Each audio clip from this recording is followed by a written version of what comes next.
Who has the better tax plan for Jamaica, JLP or PNP? I'm Kalila Enriquez Reynolds from Money Media, Money News for the Caribbean. So both political parties have made big promises to reduce personal income tax for Jamaicans using two very different approaches. The opposition, PNP, has promised to raise the income tax threshold to 3.5 million Jamaican dollars. That's about 22,000 USD. While the ruling JLP has promised to reduce the income tax rate from 25% to 15%. So, which plan will save you more money? And are these promises even doable? We did the math, and here's our assessment. The PNP plan will put significantly more money in your pocket than the JLP's plan if you earn less than $6 million a year and are younger than 65. After $6 million, it starts evening out and you'd actually save slightly more with the JLP's plan. However, the JLP would also be abolishing income tax for seniors 65 and over up to $6 million. So if you're over 65 and earn more than $3.5 million, the JLP plan would save you more.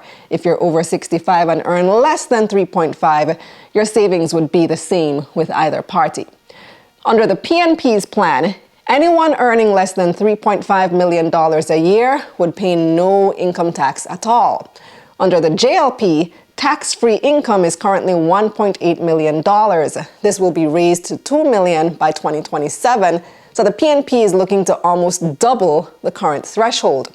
Now here's the real question, because we all know in politics promises are a dime a dozen. Can it be done? Would either party be able to deliver on these promises? How much would all of this cost and where would they get the money? Because let me remind you, the government gets the bulk of its revenue from you paying taxes.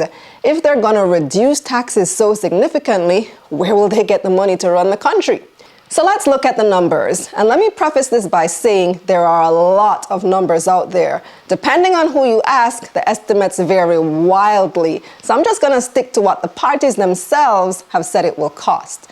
The PNP estimates that its plan would cost $55 billion. The JLP says its plan would cost between $28 and $44 billion, which is a very wide discrepancy. I wish they had given a more concrete figure. Finance Minister Favour Williams initially said 25 to 30 billion at the debate, but at a subsequent press conference, she raised that figure significantly.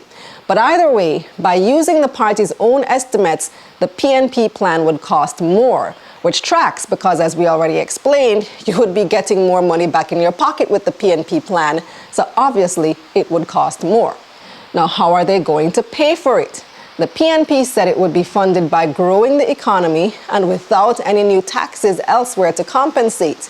They argue that when they give people money back in their pockets, those people will turn around and spend it in the economy, which will then attract GCT, General Consumption Tax, at 15%. So anyway a ton, makajukyo. Government will be collecting their taxes one way or another. This is the idea of shifting from direct to indirect taxes, which ironically was the JLP's idea. The JLP came to power in 2016 on the campaign promise to double the income tax threshold, which at the time was only $700 and something thousand. They promised to raise it to 1.5 million, and they did it despite a lot of skepticism that it was even possible. They've since raised it again to 1.8 million and are planning to raise it to 2 million in 2027, plus the new promise to reduce the rate to 15%. So it's rather ironic that the PNP has hijacked the JLP's winning strategy to give themselves an edge in this very tight election. The latest Don Anderson poll has the parties neck and neck with a slight lead for the PNP. So this campaign promise could end up being the deciding factor. But another important factor will be trust and credibility. Who would you trust to deliver on their plan? And that's the bottom line.